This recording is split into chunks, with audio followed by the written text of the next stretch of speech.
I'm going to draw this triangle ABC to start with. So I'm going to label that A, that B, and that C. Remember, it's just a sketch. And then we've got the opposite sides to the angle. You can see labeled little a, little b, C. And then A is less than B, which is less than C. Now, I'll just add the angles in here. So we are told that the angles actually form an arithmetic sequence. So we could add them, we know when we add them together, we're going to get 180. So it's going to be A plus B plus C is equal to 180. But it's going to be A plus little d plus A plus 2d equal to 180 to create this sequence. And that means 3 lots of A plus 3 lots of D is 180, which means A plus D must equal 60. And that, remember, is going to be what B is equal to. Actually, that doesn't help us find capital A or capital C because there's lots of possibilities. You could have 30, 60, 90, that would work, or you could have 20, 60, 100. In fact, there's like an infinite number of possibilities. But what we do know in every single case, it must be that B is equal to 60 degrees. It then says, show the area of the triangle ABC is, that is the question, is AC times root 3 over 4. Well, the area is going to be a half AB sine C, but or like basically half 2 of the sides times sine of the angle in between. And this here is equal to root 3 over 2. Sine 30 is a half, sine 60 is root 3 over 2. So you can see we're going to get this root 3 over 4 times AC, which is, well, okay, they've written it slightly differently, but it's the same thing.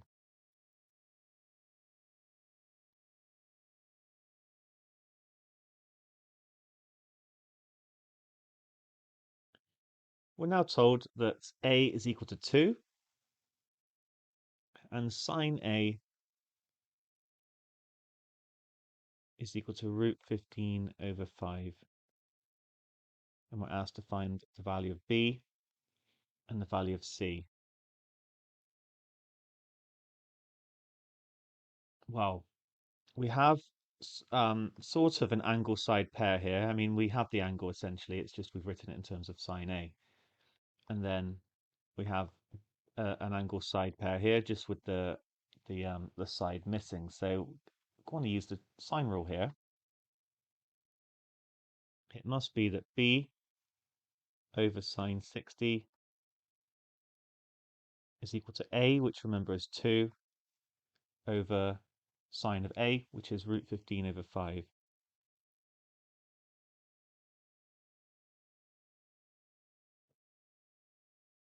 That means B, remember sine 60 was root 3 over 2. It's going to be root 3 over 2 times 2 times 5 over root 15. Because remember, if you divide by this, then it's the same as, timesing by the reciprocal. This is going to cancel. So it's going to be 5 root 3 over root 5 root 3. It's simply going to be root 5.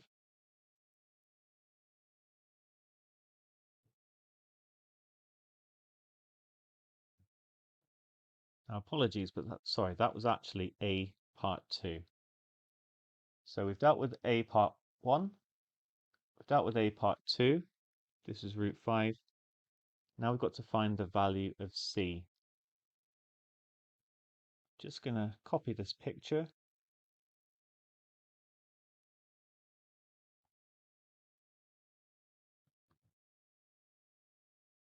Bring it down here. So we have two of the sides.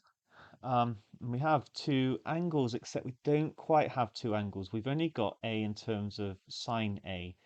So we can't actually calculate capital C. If we could calculate capital C, we could use a sine rule again here and with either of these two. But we don't have that. So that leads to two other possibilities. First possibility is to use the cosine rule. Now, normally, you know the angle. We're trying to find little c, remember. You know the angle that you're going to use, but we can't do that here. So instead, we're going to have to use a different version of the cosine rule. And I'm going to go with using the following. B squared will equal a squared plus c squared minus 2ac cos b. I'm trying to find little c, and actually I know what b squared is. It's just going to be 5. I know what a squared is. It's just going to be 4. It's just that I'm going to be left with a quadratic in c. That's the downside to using this method. So 2ac is going to be 4c, and cos b is just cos 60, so that's a half. And therefore c squared minus 2c minus 1 will equal 0. This isn't going to factorize, so we're going to have to use a quadratic formula. 4 minus 4ac is going to be plus 4 here.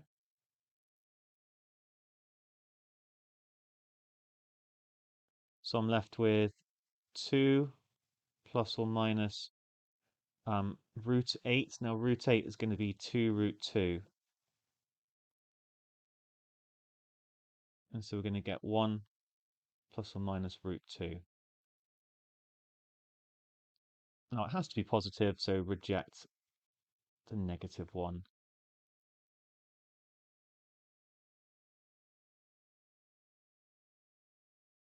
Well, that's a pretty solid way of getting the answer. I would just like to share another way. I think this one's probably the best one, but I did it differently. If you look back at this, we see that a plus b plus c is 180. And actually, because they're forming this arithmetic sequence, it must be that a plus b is equal to c. So method 2,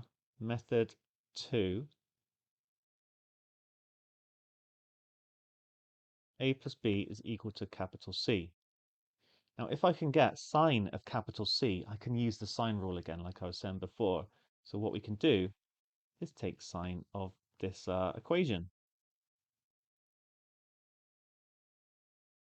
And we can use addition formulae to expand the left-hand side.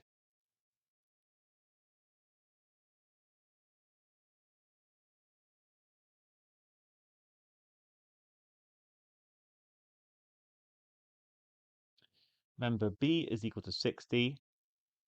So this one was root 3 over 2. And cos of 60 is a half. We were given what sine A was before. It was root 15 over 5. So the only issue is finding out what cos A is. And if we draw a little triangle, a right angle triangle that is, with A here, we've got that the opposite divided by the hypotenuse, that's what sine A is equal to root 15 over 5. We can draw this down. And then this side here, we can use this bottom side is going to be 5 squared minus root 15 squared, square rooted. It's going to be root 10. And therefore cos A is going to be root 10 over 5.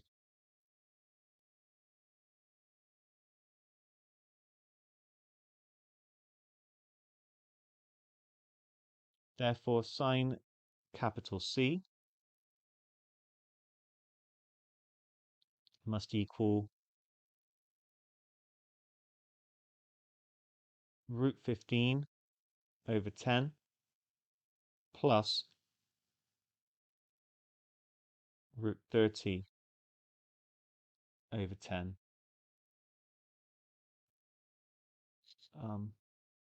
which we could just write as root 15 plus root 30 all over 10. This way looks harder, admittedly. So now we use a sine rule. It must be that c divided by sine c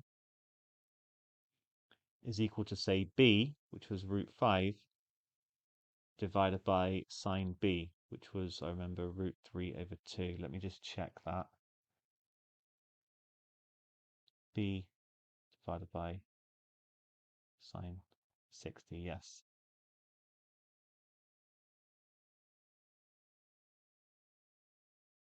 Now I just need to, okay, so there's something I could have simplified it.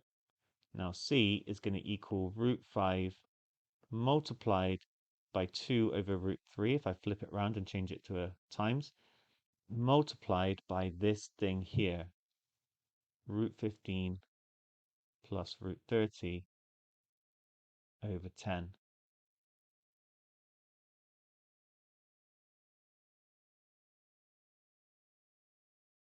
Now, what will this equal?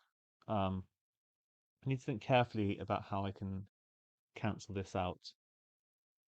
And cancel that 2 with the 10 partially, so that is 5. And then I'm going to write, just remember what the answer was before. It was 1 plus root 2. It kind of doesn't look like we're going to get that, does it? But if I factorize out a root 5, I'm going to get root 3 plus root 6. That's this bit here.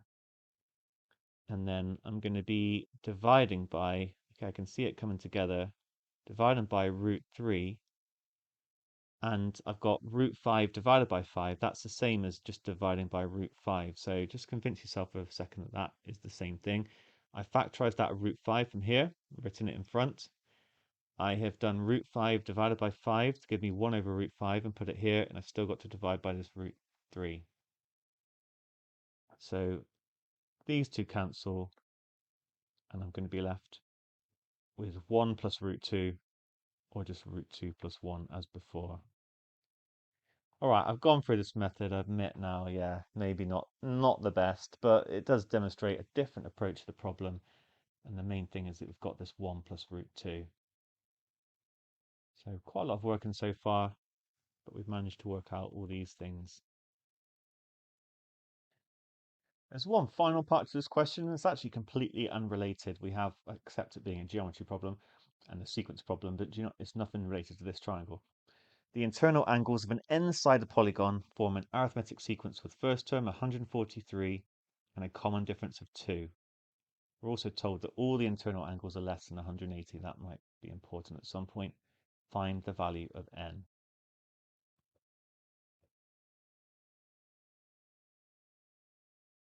Right, well, first of all, the sum of the angles of the triangle, sorry, of the polygon, are going to be 180 times the number of sides minus 2. That's just a fact that we need to be aware of. In our case, it's going to be 143 plus 145 plus 147 and so on. And there's going to be n terms. I'm not going to write down what the nth term is because I'm mostly interested in this sequence. Now, we have a series rather in this case. So A is 143 and D, which is my common difference, is just 2. So it's equal to a half times, I've forgotten for a second, half n. It's quite easy to forget this formula. Half n and then 2a plus n minus 1d, which is a half n, then 286 plus it's going to be 2n minus 2. and those are going to be equivalent. So therefore, 180 times n minus 2 will equal, well, I'm just going to actually simplify this a little bit. So the minus 2 is going to make this 284. And then if I actually find half of both of these things, that will go, and this will become 142. So I can just set it equal to 142. Oh, I just got to be careful because I've still got an n there. It's very easy to make a mistake. So 100, and let me just put one intermediate step in. So I've got my n, we've got 142, but remember I've still got this plus n here. So 180n minus 360 will equal 142n plus n squared. So n squared minus 38n plus 360 will equal 0. And we've got another quadratic to solve. So does this factorize is the question. We would expect to factorize. So we could think about what goes into 360, and they're going to both be negative.